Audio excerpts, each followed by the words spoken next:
On July 17, 1898, American war correspondent James Mitchell captured what seemed to be a routine photograph of the surrender of Spanish colonial troops laying down their arms near Santiago de Cuba during the Spanish-American War.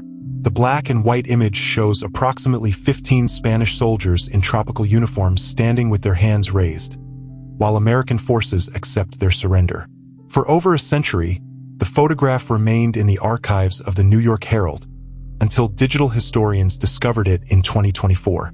Advanced image enhancement technology was then used to study the faces of the surrendering soldiers. Facial recognition software made a shocking discovery. Among the Spanish troops was Lieutenant Carlos Mendoza, who, according to military records, had died in combat 3 weeks earlier at the Battle of San Juan Hill. Further investigation revealed that Mendoza was actually Captain William Hayes of U.S. Army Intelligence, who had been working deep undercover within the Spanish forces for 6 months. The photograph captured the moment when Hayes was forced to maintain his cover during the surrender, unable to reveal his true identity without jeopardizing ongoing intelligence operations. The discovery led to the declassification of documents showing that several American spies had infiltrated Spanish colonial forces throughout the Caribbean, providing key intelligence that helped end the war faster and with fewer American casualties than would have been possible otherwise. Before we continue, subscribe to the channel and turn on notifications so you don't miss any new videos. Dr. Anna Kozlova, a professor of military history at Moscow State University, never imagined that a routine request to the digital archive of the American newspaper, the New York Herald, would change her understanding of the Spanish-American War. On a cold February morning in 2024, she was browsing the digital archives in search of visual materials for her new book on international conflicts of the late 19th century. Among the thousands of scanned images, her attention was drawn to a photograph labeled with a simple caption, "Spanish troops surrender to American forces near Santiago de Cuba, July 17, 1898. Author James Mitchell." At first glance, the photograph seemed like just another military document of the era. The black and white image showed a group of 15 Spanish soldiers in light tropical uniforms, standing with their hands raised. Opposite them were American soldiers accepting the surrender. The sun brightly illuminated the scene, creating sharp shadows on the weary faces of the Spanish soldiers. Their uniforms looked worn, and their postures revealed fatigue and defeat. The American soldiers opposite them stood straight. Their uniforms were relatively clean, and their Krag-Jorgensen rifles gleamed in the tropical sun. Kozlova downloaded the image and zoomed in on it on her screen. Something in the composition of the photograph caught her professional attention. The position of the soldiers, the expressions on their faces, even the arrangement of the shadows seemed unusual for a standard photograph of a surrender from that period. She was particularly interested in a Spanish officer standing slightly apart from the main group of surrendering soldiers. Unlike his comrades, his posture expressed not so much defeat as tense vigilance. His eyes were not directed at the American soldiers, but somewhere beyond the frame, as if he was looking for something or someone in the distance. Kozlova decided to examine the photograph more carefully. She contacted the American National Archives to gain access to the original high-resolution negative. When the response came back 3 weeks later with the attached high-resolution file, she could not have foreseen that this would be the beginning of a historical investigation that would shake established understandings of espionage during the Spanish-American War. But what they would discover next would change all their perceptions of the history of this conflict. The Spanish-American War of 1898 was a turning point in American military history. The conflict began after the explosion of the American battleship Maine in Havana on February 15th of that year, which led to the deaths of 260 American sailors. Although the true cause of the explosion remains a subject of debate to this day, at the time, the American press and public opinion blamed the Spanish. Under the slogan, "Remember the Maine," Americans called for war, which was officially declared on April 25th. The war was fought in 2 main theaters, the Caribbean and the Philippines.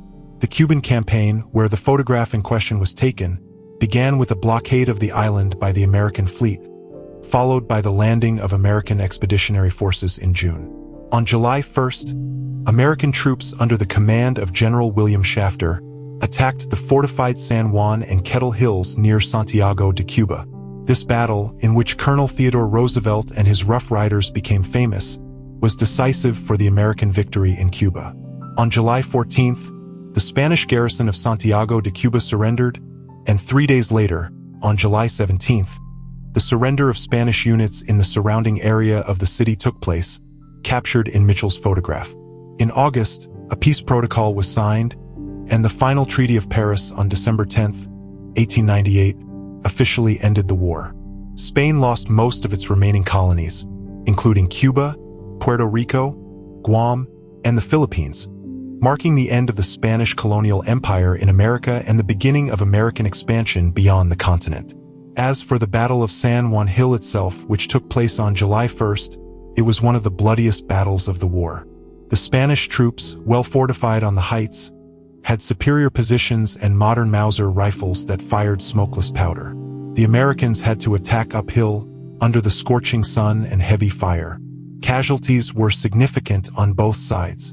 According to official reports, the Americans lost 200 killed and over 1,000 wounded, while the Spanish, according to various estimates, lost between 150 and 250 killed and about 700 wounded.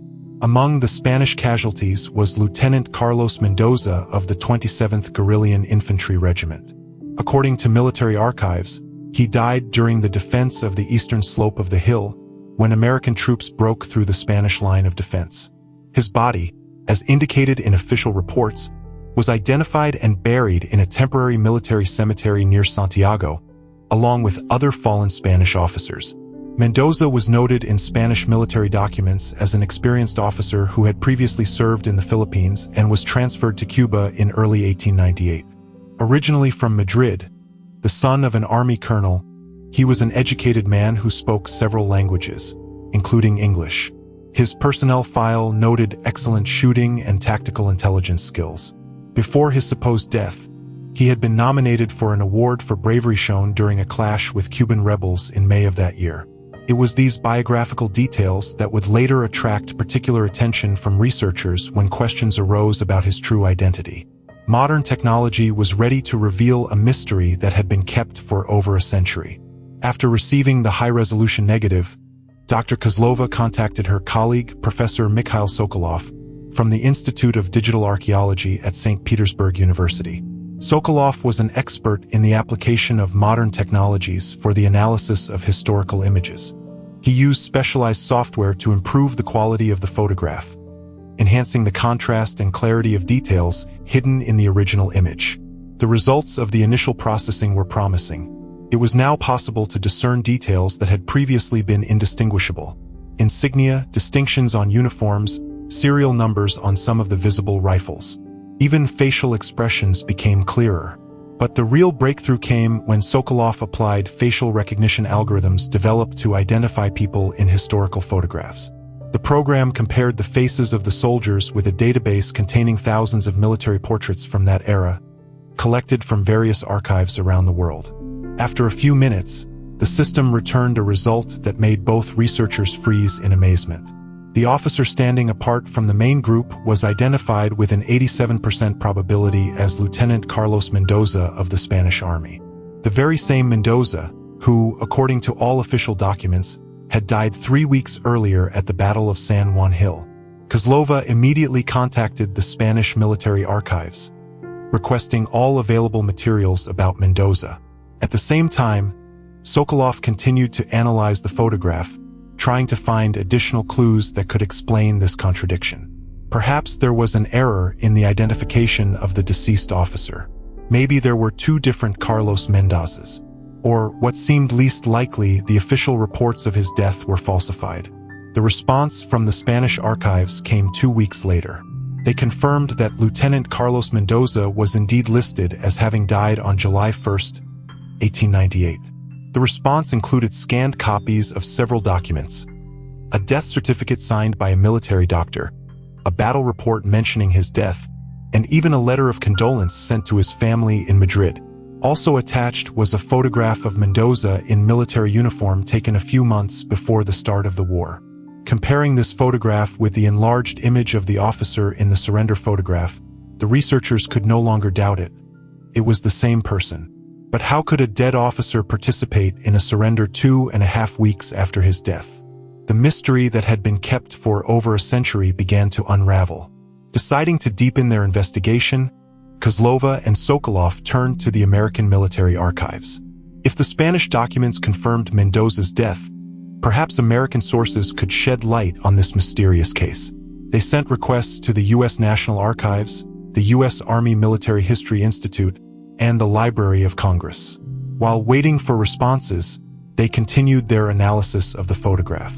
Sokolov applied more advanced algorithms to study the smallest details of the image. He paid particular attention to the mysterious officer's uniform, his equipment, and his position relative to the other soldiers. Something in his posture and facial expression set him apart from the other surrendering Spaniards. While the others looked directly at the American soldiers with expressions of defeat and submission, this man seemed more focused and tense. His gaze was not directed at the victors, but at something beyond the frame. After a few days, a response came from the U.S. Army Military History Institute. It contained information about the Battle of San Juan Hill and the subsequent surrender of Spanish troops, but nothing specific about Lieutenant Mendoza. However, the letter included a list of recommended sources, including memoirs of several American officers who participated in the Cuban campaign. Of particular note was a recently published book by Theodore Burns, The Secret War, American Intelligence in the Spanish-American War. Kozlova immediately ordered the book and, while waiting for it to arrive, continued her search. She drew attention to one interesting fact. The Spanish documents regarding Mendoza's death lacked any mention of who exactly identified his body. Usually, such reports included the names of fellow soldiers or medical personnel who confirmed the identity of the deceased. In the case of Mendoza, there was no such information. But what they would discover next would make them shudder at the realization of the scale of the historical mystery. The response from the U.S. National Archives proved unexpectedly informative. The archivists not only confirmed the authenticity of the surrender photograph, but also sent several additional photographs taken by James Mitchell on the same day. One of them depicted the same scene from a different angle, and another showed a group of American officers observing the surrender process. Among these officers, the researchers noticed a man whose face seemed familiar to them. Sokolov applied facial recognition software to this new image, and the result confirmed their suspicion. With a 73% probability, this American officer was identified as Captain William Hayes of the U.S. Army Intelligence Corps. Even more surprising was that the algorithm also detected a similarity between the faces of Hayes and the mysterious Spanish officer Mendoza. The probability of a match was 62%. This discovery gave rise to a new hypothesis. What if Carlos Mendoza and William Hayes were the same person? What if an American intelligence officer was operating undercover in the ranks of the Spanish army? And the report of his death in the Battle of San Juan Hill was part of a carefully planned disinformation operation? While waiting for Burns' book, the researchers decided to test this theory by requesting information about Captain Hayes. The response from the archives was meager. Hayes was listed as an intelligence officer assigned to General Shafter's staff during the Cuban campaign. His personnel file noted that he was fluent in Spanish and had previously carried out diplomatic missions in Spain and Cuba. No specific details about his activities during the war were reported, which in itself was unusual. A week later, Burns' book arrived, and its contents confirmed the researchers' wildest assumptions. In a chapter devoted to intelligence operations in Cuba, the author mentioned several American agents infiltrated into the Spanish colonial forces. One of them, identified only by the codename Condor, acted under the guise of a Spanish officer and provided valuable information about the location and condition of the Spanish forces. According to Burns, this agent was forced to participate in the Battle of San Juan Hill on the side of the Spanish to avoid revealing his cover. After the battle, information was spread about his death so that he could safely return to the American lines. However, plans changed when intelligence received information about secret documents that were to be evacuated from Santiago before the city's surrender. The agent was ordered to remain undercover until he gained access to these documents. Although Burns did not name Condor's real name, the chronology and details of the operation fully matched the story of Mendoza and Hayes. But to definitively confirm this theory, more specific evidence was needed. The contradiction in the documents did not give the researchers peace. Burns' book provided valuable clues but did not contain specific names and dates that could definitively link Captain Hayes with Agent Condor and Lieutenant Mendoza. To gain access to potentially classified materials, Kozlova and Sokolov turned to Professor Robert King of Georgetown University, a specialist in the history of American intelligence. King had the necessary clearances and contacts to request documents that might still be classified. Meanwhile, the researchers continued to study the available materials. They turned to newspaper archives of that period, hoping to find mention of the mysterious Spanish officer or Captain Hayes in the New York newspapers for July of 1898. They found several articles written by James Mitchell, the war correspondent who took the famous photograph. In one article, published on July 20th, Mitchell mentioned an interesting detail. Among the surrendered Spaniards was an officer who seemed to speak English with a slight Boston accent, although he claimed to have learned the language at the University of Madrid. This observation, which did not attract much attention at the time, now seemed to be a significant clue. It was known that William Hayes was from Boston, and this accent could have been a minor but decisive mistake in his disguise. 3 weeks later, a response came from Professor King. He had managed to gain access to previously classified documents from the U.S. Military Intelligence Archives concerning the operation in Cuba. Among them was a mission report codenamed Operation Condor, dated November 1898. The report confirmed that Captain William Hayes, acting under the name Lieutenant Carlos Mendoza, was infiltrated into the Spanish forces in Cuba in January of that year. His mission was to gather intelligence on the condition of the Spanish forces, fortifications, and defense plans. The report also confirmed that after the Battle of San Juan Hill, Mendoza's death was staged to give Hayes the opportunity to return to the American forces.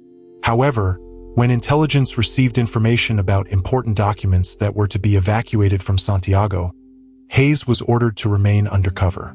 He was to infiltrate the headquarters of the Spanish command and, if possible, intercept these documents. The plan was complicated when the Spanish command suddenly decided to surrender earlier than expected.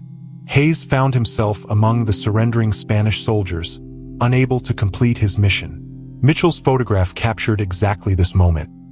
An American spy forced to surrender to his own army, unable to reveal his true identity without risking the mission and his life. The report also indicated that shortly after the surrender, Hayes managed to discreetly separate from the group of Spanish prisoners and contact the American command. He was secretly transferred to Havana, where he continued to work to identify Spanish agents and supporters remaining on the island. But something in this story still did not add up, and what the researchers would discover next would prove even more disturbing. Modern technology has allowed historians to go even further in their investigation. Sokolov applied the latest image analysis methods to the surrender photograph. Using advanced image enhancement algorithms, he was able to significantly increase the detail of the shot. It was now possible to see the smallest details of facial expressions, insignia on uniforms, and even objects in the background that had previously blended into the surroundings. Particular attention was paid to the study of the background of the photograph. Behind the group of surrendering Spanish soldiers were several buildings and trees. Upon zooming in on one section of the image, the researchers noticed the figure of a person, partially hidden behind a tree. It was a man in civilian clothes but with a military bearing, who seemed to be watching the surrender process.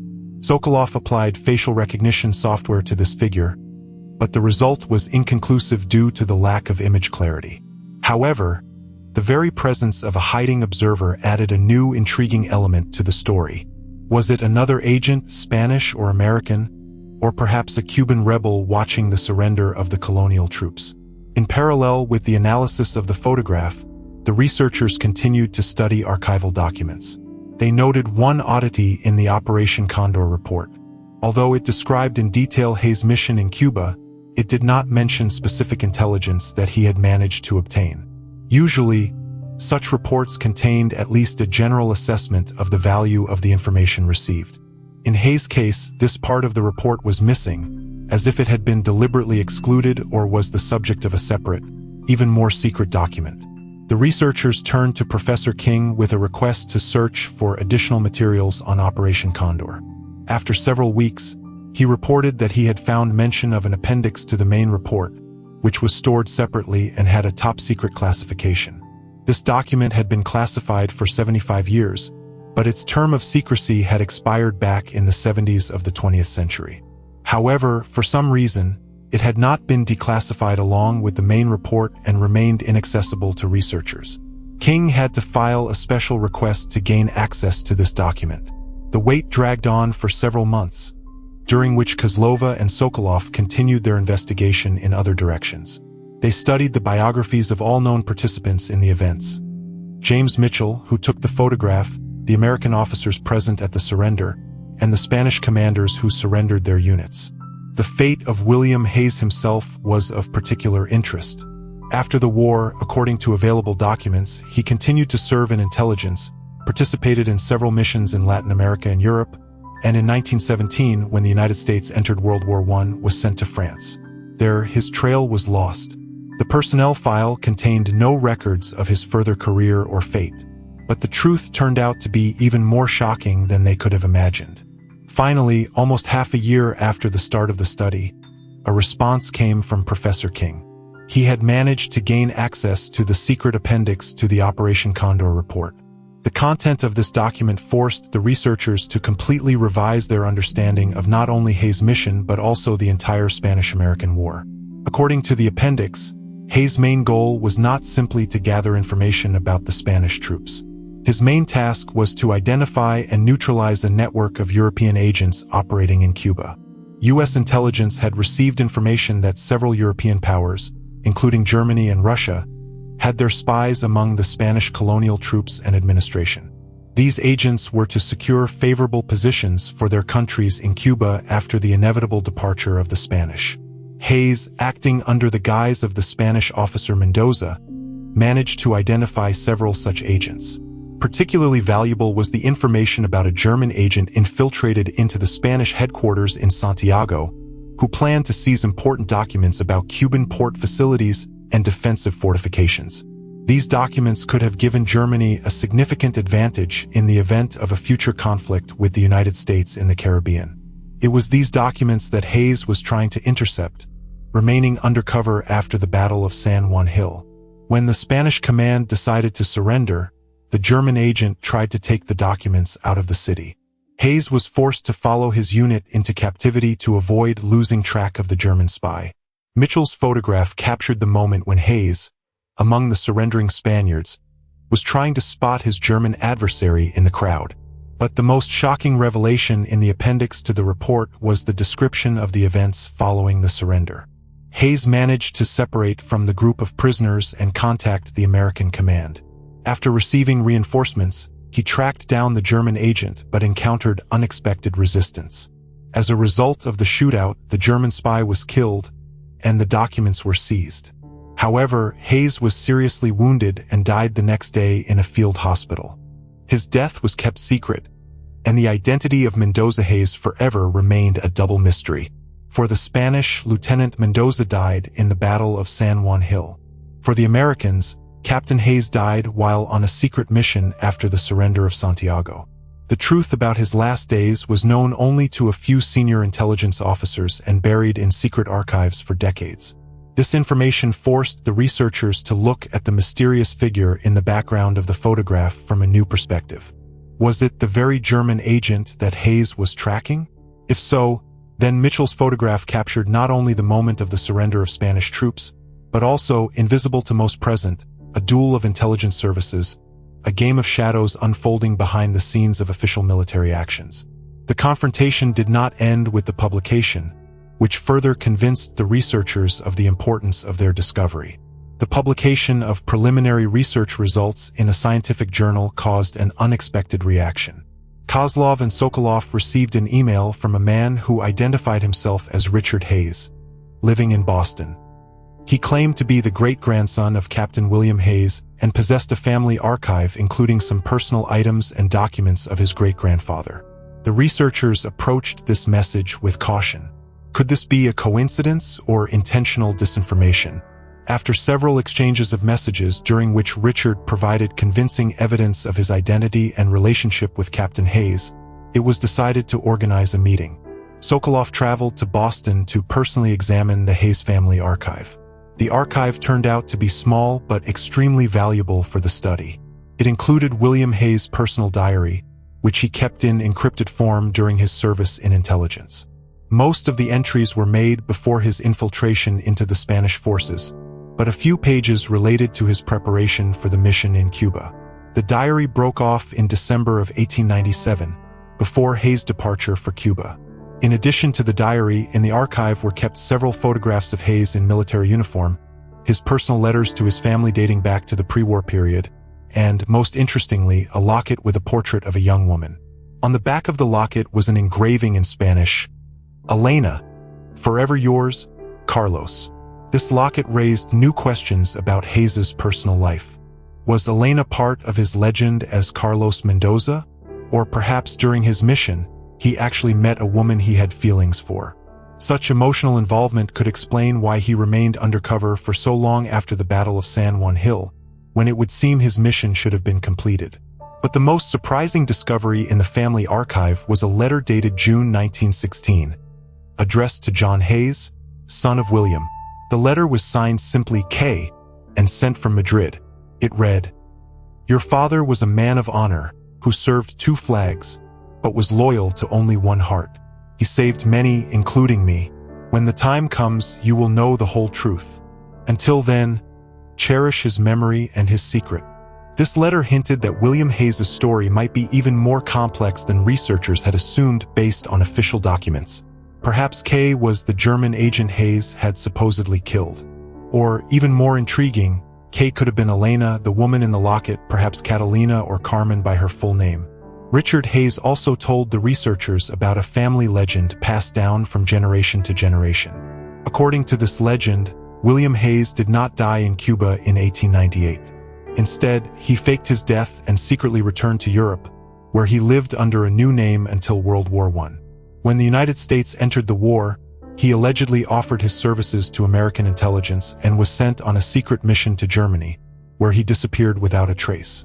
This family legend contradicted official documents, but surprisingly corresponded to the mysterious letter from Madrid and the unexplained disappearance of Hayes' records after 1917.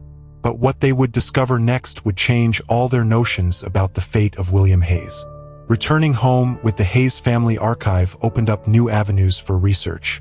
Kozlova and Sokoloff decided to apply modern technologies to analyze the diary and the letter from Madrid. They turned to specialists in cryptography and linguistic analysis of texts to try to decipher the entries in the diary and identify the mysterious K.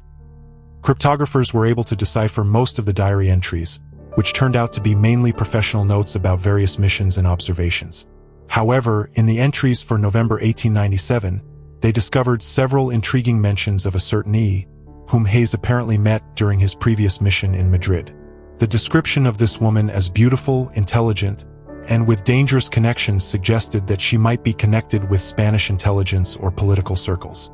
Linguistic analysis of the letter from Madrid revealed that it was written by a native Spanish speaker who had a good command of English, but with characteristic Spanish language constructions. This supported the hypothesis that K could be Spanish, perhaps the very same Elena from the locket. In parallel, the researchers continued their search in historical archives. They turned to Spanish sources, trying to find information about the real Lieutenant Carlos Mendoza, whose identity Hayes had used. It was established that a real Carlos Mendoza did exist and served in the Spanish Army until 1897.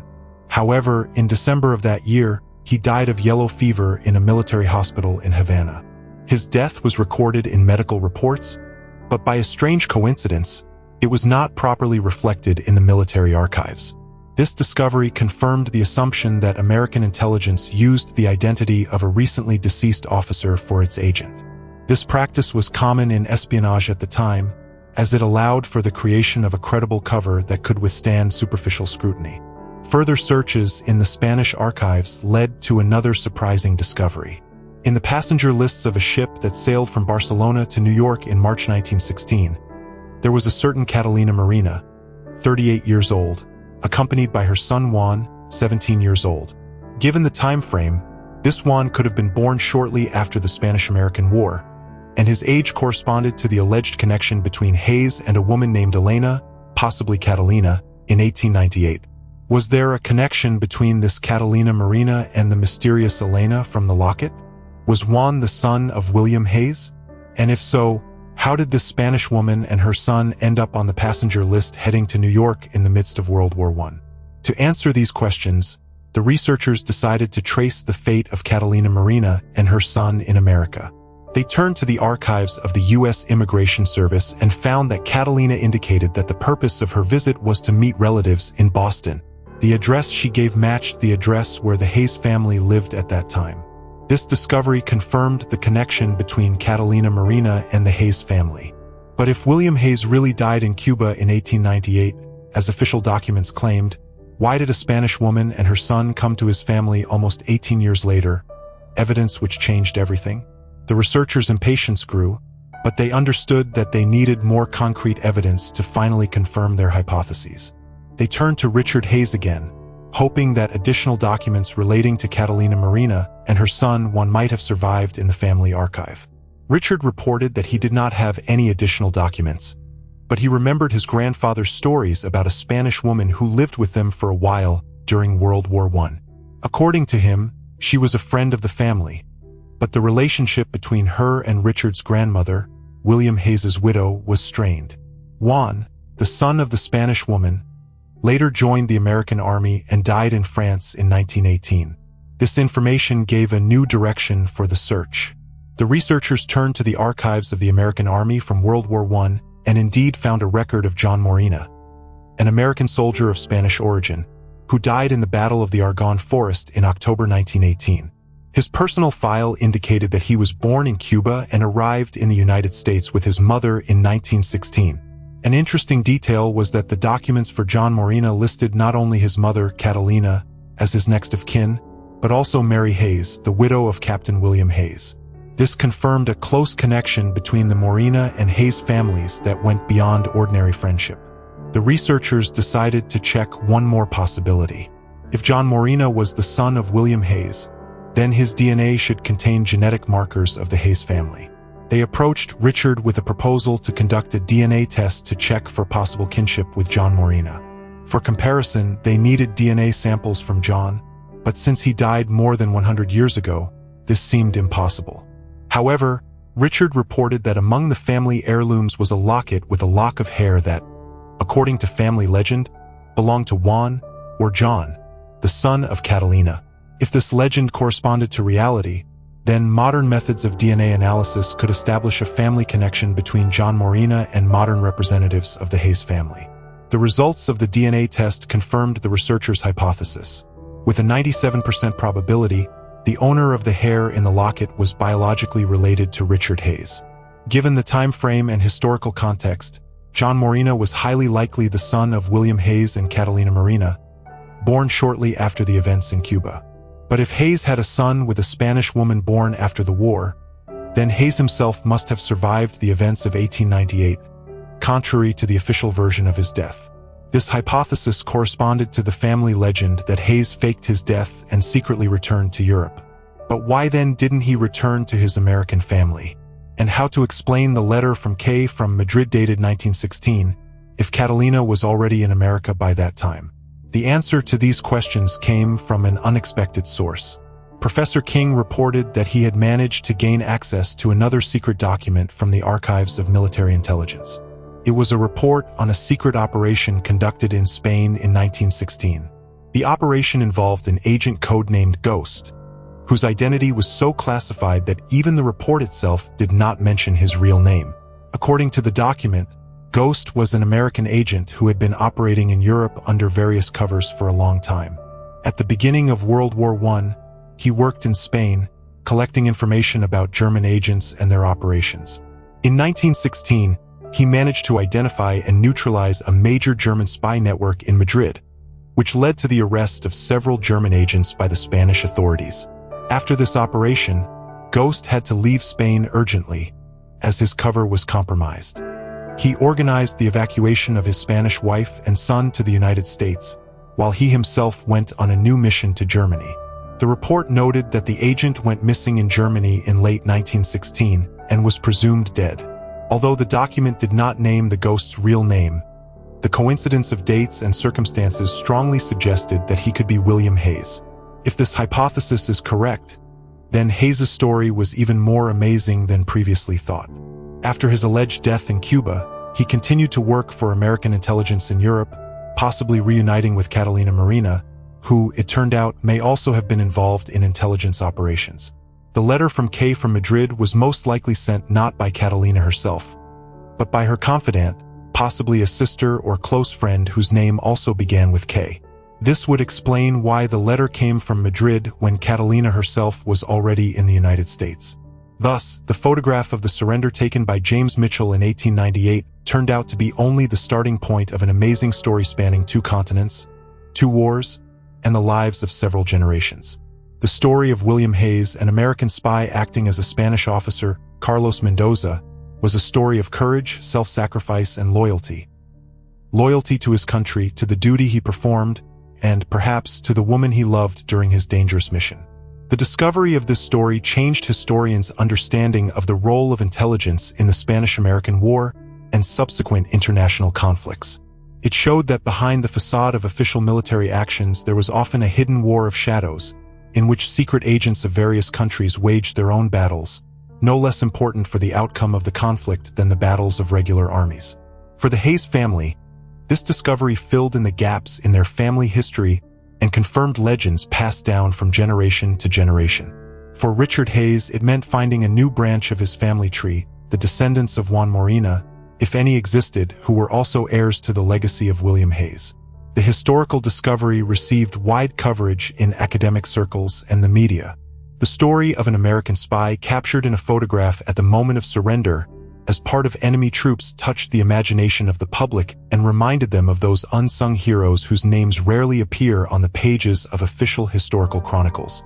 James Mitchell's photograph, which had been lying in the archives for more than a century, became not just a historical document, but a symbol of the hidden side of war, where the lines between friends and enemies, victors and vanquished, were not always clearly defined. It reminded us that behind every historical event there are specific people with their own stories, motives, and human dramas that often remain invisible to posterity. The story of William Hayes and Catalina Marina, an American spy and a Spanish woman whose lives intertwined during the Spanish-American War, became a testament to the fact that, even in the midst of conflict between countries, human connections can overcome national borders and ideological barriers. Their son, Juan or John Morena, who probably never knew the whole truth about his father, gave his life for the country that was his father's homeland, but not his own. A tragic irony that reflects the complexity and confusion of human destinies in the whirlpool of historical events. The research of Kozlova and Sokolov not only revealed the amazing story of one person, but also shed light on little-known aspects of international intelligence activities in the late 19th and early 20th centuries. It showed how the interests of various powers intertwined in the struggle for influence in the post-colonial world and what role secret agents played in this struggle, acting under false names and flags. For historical science, this discovery served as a reminder that even the most studied historical events can hide unknown aspects waiting to be discovered. Modern technologies, from digital image enhancement to DNA analysis, give historians new tools to uncover the secrets of the past that previously seemed lost forever in time. The discovery of the secret of the surrender photograph changed the understanding of the conflict and showed that history is never as simple as it seems at first glance. Behind every historical document, behind every photograph, there may be amazing stories waiting to be discovered. And sometimes it is enough to look closely at the details to see what has remained invisible to generations of historians before us. Research continues, and who knows what other secrets are hidden in the archives and old photographs, waiting for their hour to tell the world their stories. The stories of people who lived, loved, and fought in the shadow of great historical events, remaining invisible to most of their contemporaries and descendants.